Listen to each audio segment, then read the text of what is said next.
India and Australia had their first virtual bilateral summit on Thursday. We know Indian Prime Minister Narendra Modi joined his counterpart, the Prime Minister of Australia, through virtual means. With me is the Australian envoy to India to talk about that first of its kind summit, the outcomes, and of course, many things as well. How the both countries made sure that they come closer at a time of this COVID pandemic. So, welcome to Beyond. My first question to you is an obvious one. So, what do you think is the outcome of the summit? Two key outcomes you think that the summit was able to bring out because of the entire crisis as well, but also because this was something that was planned for a pretty long time. The visit was cancelled, but finally both the leaders were able to sit together and talk to each other. I think importantly that over recent months and years, we've seen India and Australia work closely together on a number of shared goals, particularly, for instance, contributing to a more secure, open and prosperous Indo-Pacific region, strengthening our economies and making them more resilient, and strengthening international institutions so that they can better meet the needs of our citizens. And what came from those interactions was that it was realised that it had become more important than ever for like-minded democracies like Australia and India to cooperate in shaping the region and indeed the world that we want to live in. And so this is what drove what I believe to be an historical high point in the relationship as demonstrated by the comprehensive strategic partnership agreement at the virtual summit. And the elements of that partnership are essentially defence and maritime security, cyber security and technology, science and research, and critical supply chains across eight agreements. But two new areas stand out for me in particular, and that's critical minerals supply chain and cyber-enabled critical technology. And the fact that we're expanding our cooperation in these areas reflects the emerging challenges that we face as like-minded democracies in this region.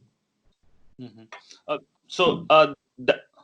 That of course, like-minded democracy, we heard the word many times at the meeting, and of course at the joint statement as well. But start talking about one of the biggest outcomes, that is of course the logistics agreement between both the countries. It was delayed primarily because it was expected to be perhaps signed during the visit of the Australian Prime Minister in January. That could not happen, and finally it's announced. So if you can talk us about this agreement, how it will give a bandwidth to both the Indian and Australian navies, and the fact as well, it's coming at a time when we have seen the entire Indo-Pacific concept being challenged by certain countries in the region.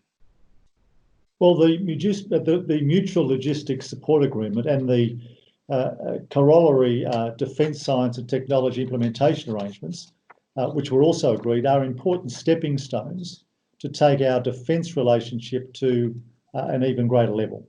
Already our defence cooperation is at historic levels. Defence activity has quadrupled over the past 6 years.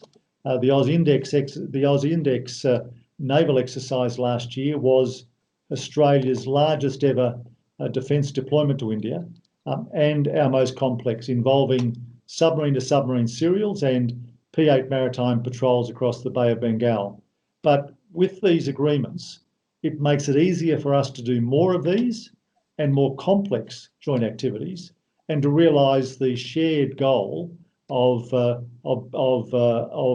free, open, inclusive and secure Indo-Pacific region. Mm-hmm.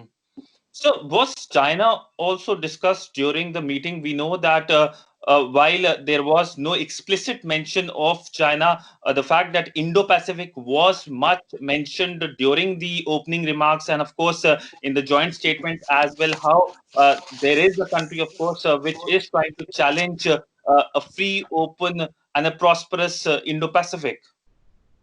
Well, the leaders focused on broad regional dynamics.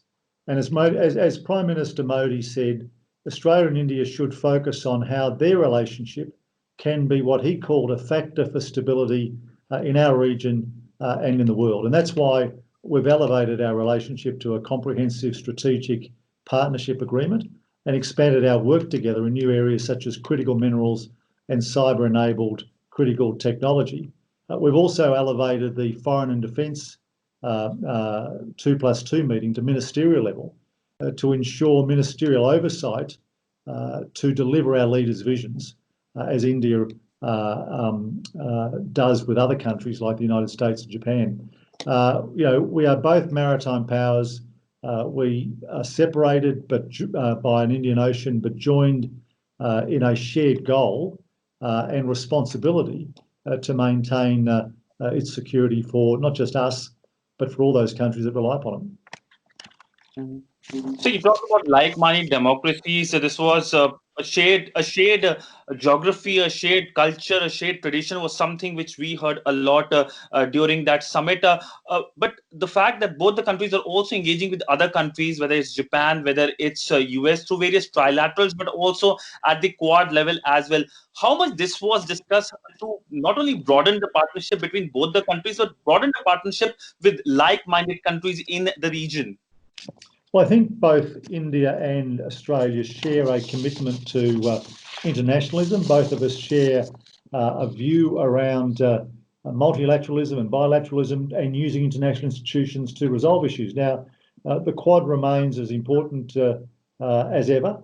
It's proving itself a very useful venue, if I can put it that way, for countries like India and Australia to coordinate our approaches to critical issues like maritime and cybersecurity and counter-terrorism.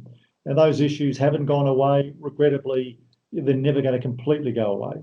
But the Quad has been useful in sharing perspectives also in relation to our own individual efforts on COVID, but not alone there, because we do similar with ASEAN as a dialogue partner where ASEAN have been discussing their COVID approaches too. And our foreign secretaries have been engaged in regular phone calls with their colleagues in Japan, the United States, New Zealand, South Korea, and Vietnam, talking about COVID, yes, but also talking about resilient supply chains. And I think these are one of the ways that we manage to strengthen relationships across our region. And of course, the more familiarity you have, the better you get to know people, the better you get to understand people, and the less likely you are to have misunderstandings. Mm-hmm. So, my final question to you is on virtual diplomacy. Yesterday was a landmark day in terms of doing diplomacy, leaders meeting through virtual means. In fact, your Prime Minister lauded the Indian Prime Minister and also recalled how he used holograms during his electioneering. So, is it the future now that diplomacy will be conducted using these means? Because diplomacy is much more personal, people and leaders meeting together in a room, but now they are meeting via medium and exchanging greetings, coming out policies. Well, a couple of points. Firstly, I think, as I've said previously, that Prime Minister Modi's use of technology to reach out to world leaders throughout this crisis, as India has assisted more than 150 countries get access to pharmaceuticals and the like, is a bit like what Tata and Infosys have done for business work. They've used technology for the best possible outcome, and Prime Minister Modi's translated that to the art of diplomacy. Secondly, I confess that I thought that yesterday's meeting, whilst I always had high hopes for its outcome, might be a bit flat. But what I think yesterday also demonstrated usefully for the future of ICT technology is that you can still get that level of warmth between leaders, notwithstanding you're on separate continents, notwithstanding you are separated by distance. You saw that in the opening section of the meeting, and I saw it as I observed the whole meeting. Thirdly, though, there is always going to be the challenge, which is certainly fixable, in relation to security, because there's no doubt that if you're having a face-to-face meeting in a room somewhere, you can have a quiet conversation about issues that you may not normally want to communicate, particularly using audio-visual equipment. So there's a few wrinkles there, but I have no doubt that one of the opportunities that has come out of COVID is the opportunity to use technology better to keep in touch in the way in which Prime Minister Modi has done so successfully at a period when countries have been in lockdown. Mm-hmm. Thank you so much, sir, for speaking to WION. But perhaps this is a question which which all the journalists here would like to know, that was the Malabar exercises, Australian participation in Malabar exercises come during the discussion, or perhaps can we see Australia very soon be part of the exercises, which has been a question perhaps asked to you many times? It has, and the answer is exactly the same, which is that that is a matter for the partners of Malabar to decide, but Australia is interested and would welcome a chance to participate in Malabar. But as I've said, I don't believe that whether Malabar proceeds or not should get in the way of the fact that our defence relationships have deepened and strengthened, particularly over the last 6 years, and frankly are a foundation stone of this historic outcome we've achieved yesterday with the Comprehensive Strategic Partnership Agreement. Well, thank you so much, sir, for speaking to WION, and perhaps we'll see more of samosa and virtual diplomacy between India and Australia in coming few days and months. Well, I fear my Prime Minister is a good cook, and we might go through all 29 states and 7 territories' cuisines. Thank you so much, sir. Thanks, sir.